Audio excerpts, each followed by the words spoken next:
Hi, Jim Sirianni here with the Jim Sirianni Experience, or my 2 cents. I'm just saying whatever. I have too many titles. I need to just pick one. Anyway, welcome to my little corner of the world here in the radio broadcastle, in the studio where I work all the time. Thanks for joining me. Today is Monday, December 14th, and I had a fabulous weekend, right smack dab in the middle of the holiday season, and whoop-de-doo, and dickory-dock, and don't forget. Anyway. So had a wonderful weekend. Went to some fabulous parties here in Santa Barbara. Hey, Robbie and Brian, thank you for your party. It was fabulous. It was lots of fun, and met some new people. Had dinner.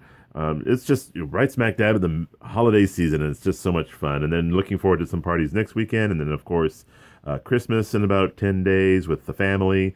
Looking forward to that. Some news to share. Nothing, nothing necessarily too earth shattering. I just wanted to share some entertainment news and some lifestyle news with y'all. So today is Monday the 14th, and over this last weekend, it's now been four straight for the Hunger Games Mockingjay Part 2, the finale in the Hunger Games series. Once again, took home a big chunk of change. They topped over $245 million now since it opened. $245 million. Wow, I wish I had $2 million. I wish I had $2. But anywho, they took home $245 million so far since the movie opened. But I think that's going to probably change because next weekend is the big bum, bum, bum, bum, bum, bum, bum, Star Wars, The Force Awakens. And that's just probably going to take it all next weekend. I hate to be any other movie that's coming out next weekend because I think Star Wars is probably going to just take it all. Well, maybe not all. But that's a prediction anyway. Unfortunately, this weekend, Ron Howard's Whale Tale, that's based on Moby Dick, in the heart of the sea, that opened to disappointing numbers, only 11 million. It only made $11 million in one weekend. I wish I made $11 million all year. Anyway, but that's very disappointing for them. But hopefully, the special effects movie will pick up pace here as it goes along.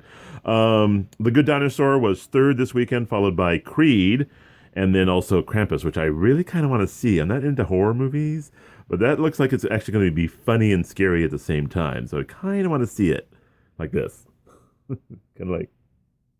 But I've heard mixed reviews about it, so I'm not sure about Krampus, but I might go check it out. I don't know. Speaking of entertainment, Saturday Night Live this weekend featured Will Ferrell. He came back to the show and did his famous impression of George W. Did you see it? It was kind of funny. I thought it was, I wasn't like wiping the tears from laughter, but it was pretty funny. You might want to check it out. If you didn't see it over the weekend, just go online and find it somewhere. He was pretty funny. But also, speaking of SNL, Chris Hemsworth was the host, and he had a hilarious sketch in there where he was dressed as a woman. It was very funny. It was very good. So it was a pretty good episode. Saturday Night Live lately has been kind of a little bit iffy. In other news, actually in techie news, so to speak, Google has just come out with something for the holidays, just in time for the holidays, and maybe even for your New Year's Eve celebrations. Google is making it easier to share your snapshots.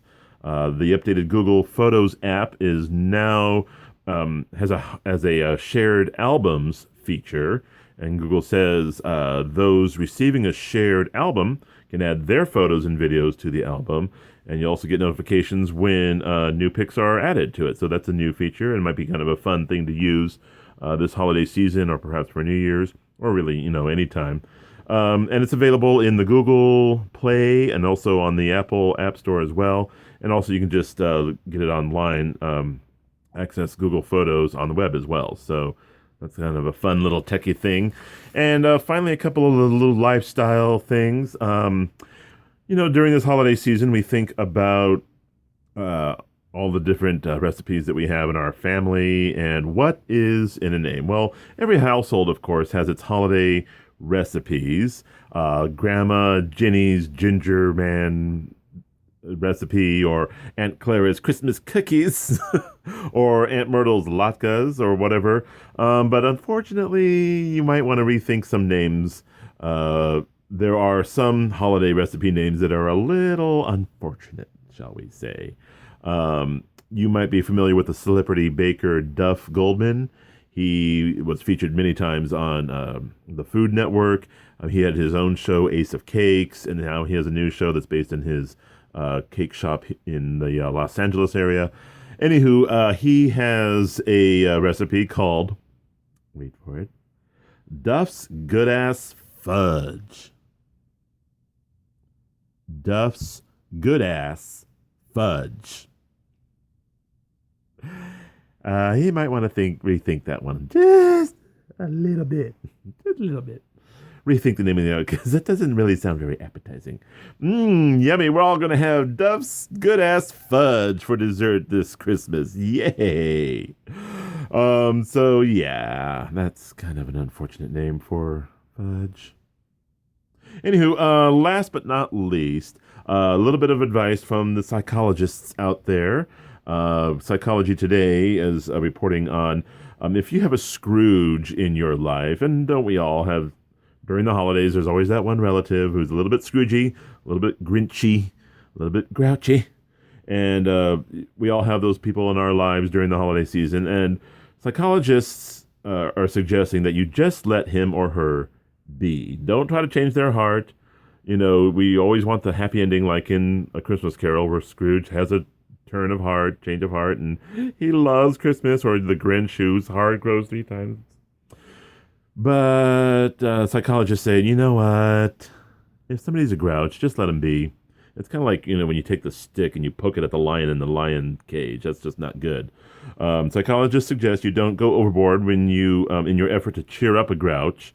You probably won't succeed. They're just going to be, you'll have probably the opposite reaction. They'll be more grouchy or Scroogey or what have you, and may actually cause them to raise suspicion with you on what your real motives are. So they might think that you're up to something.